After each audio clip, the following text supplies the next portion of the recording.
water main that we're replacing has reached the end of its designed life. It's dialogue, it's just like the coffee table conversations, and that brings out the real people. I can tell you a good thing about doing it my way is it's way safe.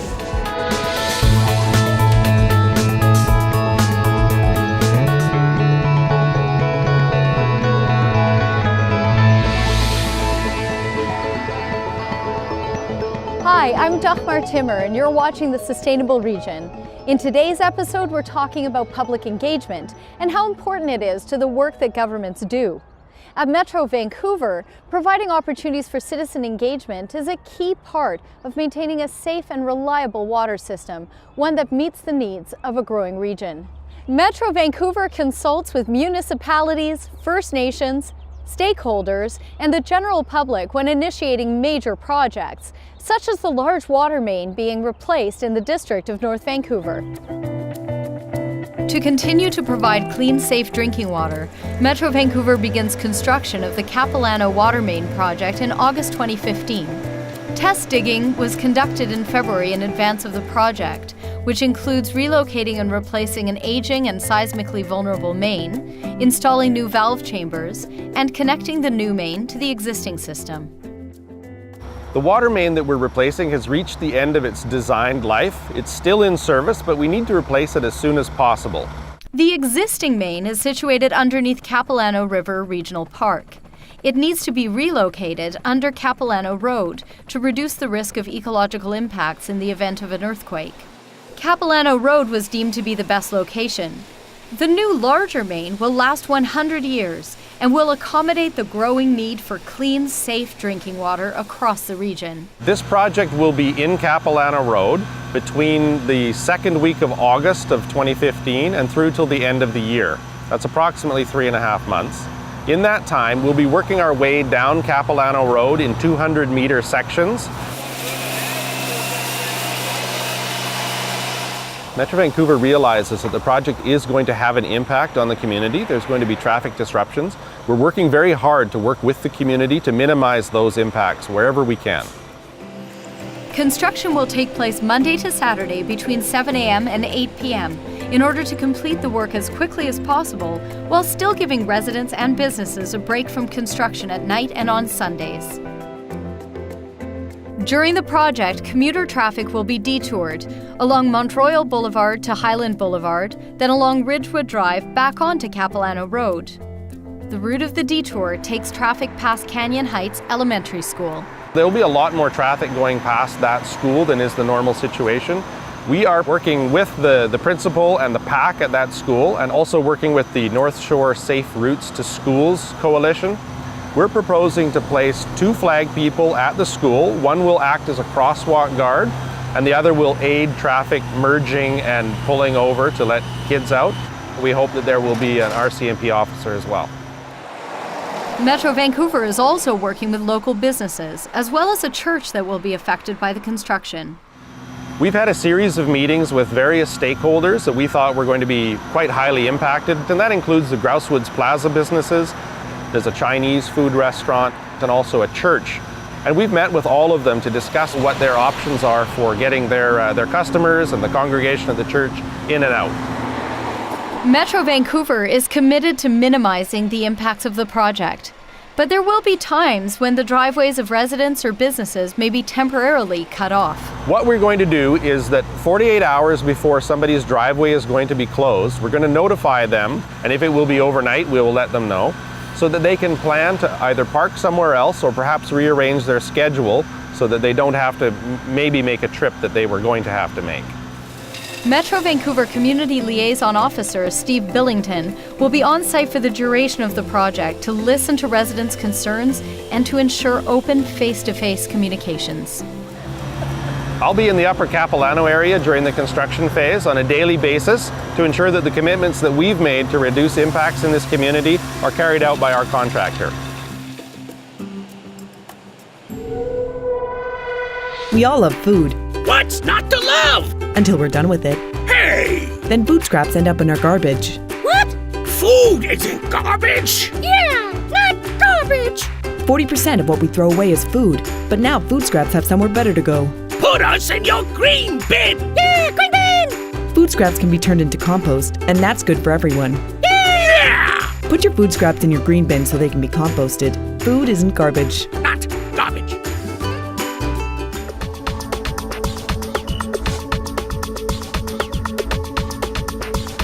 Welcome back to the Sustainable Region. Involvement can also be less formal, such as the Community to Community Forum co-hosted by the Katzie First Nation and Metro Vancouver. Think of it as a getting to know you event. Let's take a look.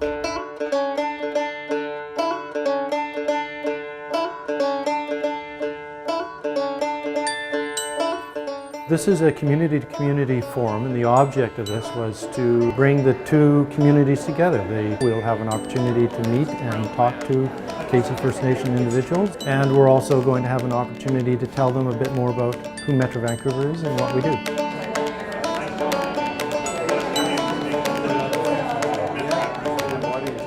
I see value in the bringing together of the different municipal representatives as well as their senior staff. Having the information from Metro Vancouver available just to look at, I was surprised how many people I saw come back with information in their hands and sitting at the table. You know, it's dialogue, it's just like the coffee table conversations, and that brings out the real people. People have feelings. People also have reasons for doing the things they do. First Nations do, municipalities do, businesses do. We all are looking to thrive and to survive in this world. We do it well together, but we do it with vested interest if we know each other. It's really how we want to begin to model Katzie as a self-government. The more that we can have the examples shared with us, the stronger our presence becomes within our nation to be able to govern in a true sense and to be true partners with the other governments around us.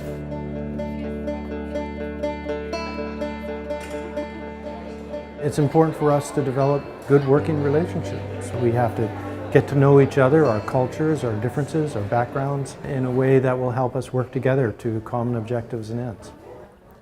So good afternoon. We welcome you here to this unique event. This is a community-to-community forum with Metro Vancouver and the Katzie First Nation. I would like to welcome our drummers from the Katzie First Nation who have a greeting song for us.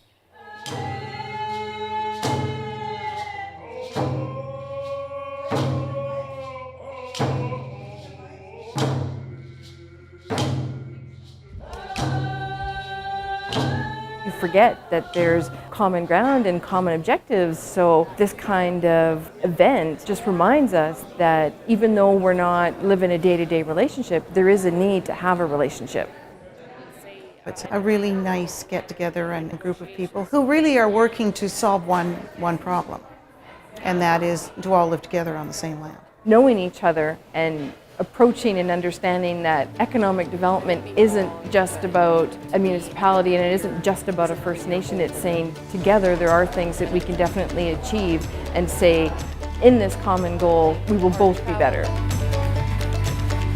I've never done a community-to-community forum before. So once I heard the different speakers and actually was able to share some of Katzie's history, you really begin to see the value of how we work together, how we're going to mesh over time. I think it really shows the true partnership and the inspiring people that we do get to work with.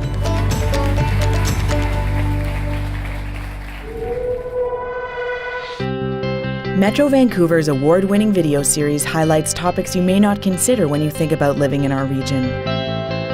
Where are the next million people in our region going to live? How do you bore a water tunnel under Grouse Mountain? How is eating fiber linked to generating electricity? Can you use light to disinfect drinking water? Plus, you'll never guess what we found in your garbage. Clean air, safe drinking water, waste reduction, and more. Get behind the scenes for the major projects, cutting-edge science, and innovative solutions that sustain our livable region.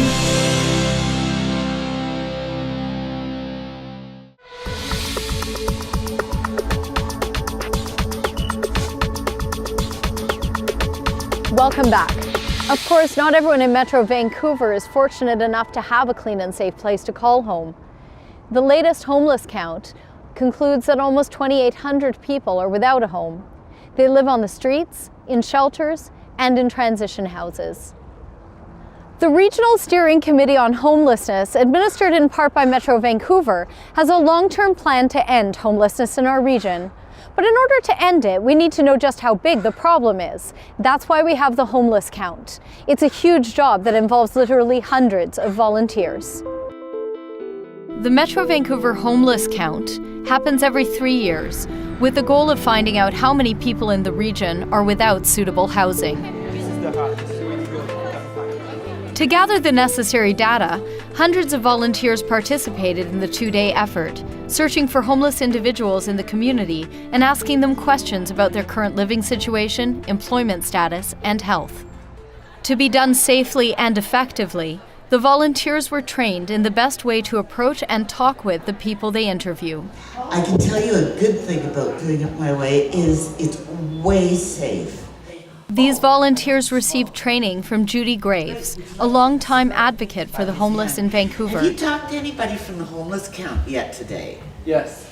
Right. He's free to say yes. With more than 30 years' experience, Graves' insights provide invaluable advice for respectful, compassionate interactions with people who are living on the street. I take her hand and put the candy in and fold it closed. And I say, thank you. That was really helpful. Julie Dewitt is a first-time volunteer. Trying to get them to build that comfort with you and have that, being able to talk to them, I think that'll probably be one of the biggest challenges. New volunteers like Julie partner with veteran participants in the count. She worked with Tim Bailey, a retired firefighter from Surrey. I quite enjoy the fact that I can go out in the community and help bring some awareness to homelessness. For volunteers such as Julie, the experience is rewarding on a personal level and also offers skills and experiences she hopes to use in her professional development. I'm majoring in criminology and minoring in psychology, so a lot we learned in the training. I would have never thought of how to approach them, so I think being able to do that and building that comfort and having that icebreaker, I think is really good. And I don't think I would have been able to gain that experience otherwise. For the 2014 Metro Vancouver homeless count, a total of 2,777 homeless people were counted in the Metro Vancouver region, an increase of 4% over 2008. Mash it up good like you know that you should. Switch it down flat so it's ready to stack. Grab a few friends and bring them to the spot. Stomp it, stomp it, stomp it, stomp it, stomp, stomp, stomp, stomp it, stomp it, stomp it, stomp it, stomp, stomp, stomp, stomp it. City life can be hectic, but it doesn't have to be. An escape is nearby in Metro Vancouver Regional Parks. Peaceful, relaxing, restorative. With 21 regional parks in Metro Vancouver, there's a place in nature for you. Go to www.metrovancouver.org to find a regional park program near you.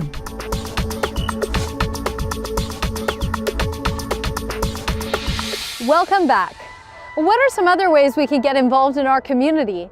It might be as simple as getting out to one of Metro Vancouver's regional parks, where there are lots of opportunities to help care for these important ecosystems, get some fresh air, and also a little exercise.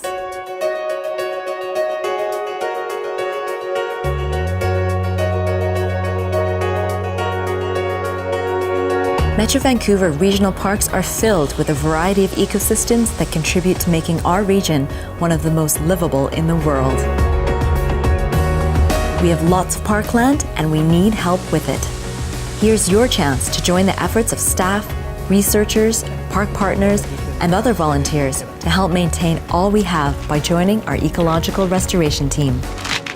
Members participate in a variety of valuable activities, including removing invasive plants, replanting native vegetation, installing beaver protection, moving woody debris, and fixing fences, just to name a few. Be part of an enthusiastic and hands-on group who have fun, make new friends, and get some fresh air and exercise in the great outdoors, all while helping the environment. To learn more, check us out on meetup.com. Just search for Metro Vancouver. See you in the parks.